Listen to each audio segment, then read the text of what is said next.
श्री स्वामी समर्थ.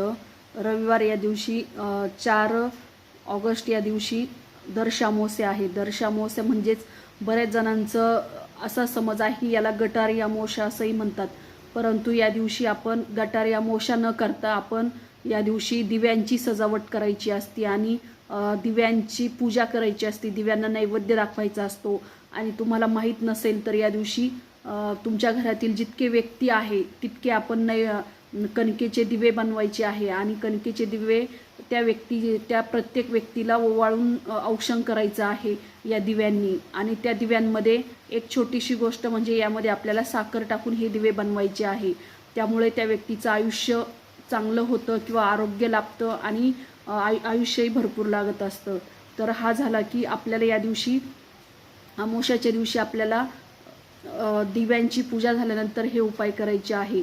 तर या दिवशी आपण हेही करू शकतो की या दिवशी आपण एखाद्या पवित्र नदीवरती जाऊन स्नान करायचे किंवा जे गरीब असतात किंवा जे गरजू असतात, ज्यांना खूप गरजवंत आहे अशा लोकांना आपण दान करायचं आहे. तुम्हाला जसं जमेल त्या पद्धतीने तुम्ही अन्नदान करू शकता, कपड्यांचं दान करू शकतात किंवा विविध प्रकारचे दान आहे त्यापैकी तुम्ही कोणतंही एक दान त्यांना करू शकतात.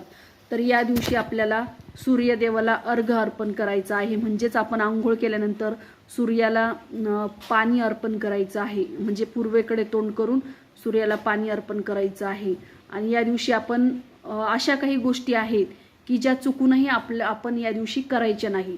तर त्याची माहिती मी थोडक्यात सांगत आहे. कारण या दिवशी शुभ परिणामांऐवजी अशुभ परिणाम हे जास्त असतात. त्यामुळे जीवनात आपल्या अनेक प्रकारच्या समस्या येत असतात. तर या दिवशी आपण ह्या गोष्टी ज्या आहेत त्या चुकूनही करू नका. तर सर्वात महत्त्वाची गोष्ट म्हणजे आपण या दिवशी नवीन कार्याची सुरुवात करायची नाही.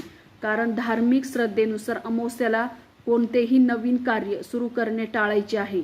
असे केल्याने आपण त्या कार्यात सफल पण होत नाही किंवा आपलं काम पूर्णही होत नाही. ते यामुळे आपल्याला अशुभ परिणामांना सामोरे जावे लागतात किंवा ते जे केलेलं काम आहे ते अशुभ मानलं जातं. त्यातून आपल्याला कोणत्याही प्रकारचा फायदा होत नाही. त्यानंतर दुसरा जो उपाय आहे तो म्हणजे आपण या दिवशी भांडण करायचं नाही. तर का तर अमावस्येच्या दिवशी जर आपण भांडण किंवा मारामारी घरात जर केली तर नेहमी आपल्याला दारिद्र्यपणा येत असतो असं म्हणतात. यामुळे आपल्या घरातील वातावरणही बिघडत असतं आणि आपण मानसिकदृष्ट्या अस्वस्थ राहत असतो. आणि या दिवशी घरात निगेटिव्ह एनर्जी संचार करत असते. त्यामुळे आपण अमावस्याच्या दिवशी शक्यतो भांडण टाळायचं आहे. आणि किंवा ज्या घरामध्ये अशा भांडणं कटकटी होत असतात अमावस्याच्या दिवशी तर त्या घरात माता लक्ष्मी कधीही वास करत नाही. त्यामुळे आपल्याला अनेक आर्थिक जे प्रश्न असतात आपले त्यामुळे त्यांना सामोरे जावे लागतात. त्यानंतर आहे की आपल्याला या दिवशी प्रवास टाळायचा आहे. 3 नंबरचा जो पर्याय आहे.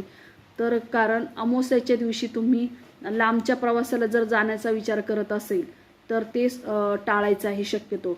कारण धार्मिक शास्त्रानुसार असं म्हणतात की आपण जर प्रवास केला तर आपण शक्यतो अडचणीत येतो किंवा नको असलेले आपल्याला अडथळे निर्माण होत असतात किंवा अनेक प्रकारच्या अडीअडचणी येत असतात प्रवासामध्ये.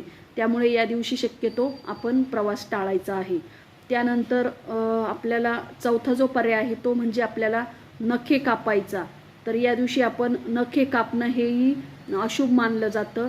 कारण केस कापणे, दाढी करणे किंवा नखे कापणे ह्या गोष्टी आपण शक्यतो टाळायच्या आहे. कारण हे अशुभ मानलं जातं आणि हे जे केल्यामुळे आपल्या जीवनामध्ये अनेक प्रकारच्या संकट येत असतात.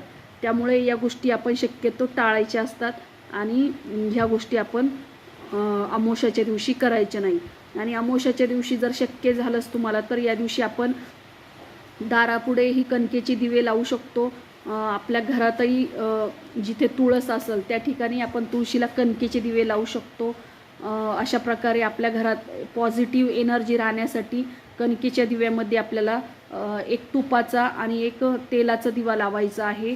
आणि एका दिव्यामध्ये आपल्याला मोहरीचं तेल टाकायचं आहे किंवा तिळाचं तेल असेल तरी चांगलं. आणि भीमसेन कापूर आपल्याला त्यामध्ये टाकायचा आणि तो दिवा आपल्याला प्रज्वलित करायचा आहे या दिवशी. तर असं केल्यामुळे जी आपल्या घरामध्ये निगेटिव्ह एनर्जी असती तीही दूर होत असती किंवा घरातील जी नकारात्मक एनर्जी असती तीही याच्यामुळे दूर होत असती. तर त्यामुळे नक्कीच तुम्ही हे उपाय करा. आणि नक्कीच तुमच्या जीवनामध्ये चांगला बदल घडू शकतात. श्री स्वामी समर्थ.